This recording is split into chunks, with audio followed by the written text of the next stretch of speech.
थोड्याच वेळात बैठक होणार आहे। लक्ष्मण हाके यांच्या मागण्यांसंदर्भात सह्याद्री अतिथीगृहावर ही बैठक होणार आहे। छगन भुजबळ, पंकजा मुंडे, प्रकाश शेंडगे ओबीसींच्या शिष्टमंडळाचं नेतृत्व करतील।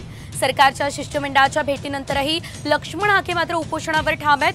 54 लाख कुणबी नोंदी तात्काळ रद्द करण्याची मागणी यावेळेस हाकेंनी केली आहे। मागण्या मान्य होणार नाही तोपर्यंत हाकेंनी उपोषणावर ठाम राहण्याचा निर्णय घेतलाय।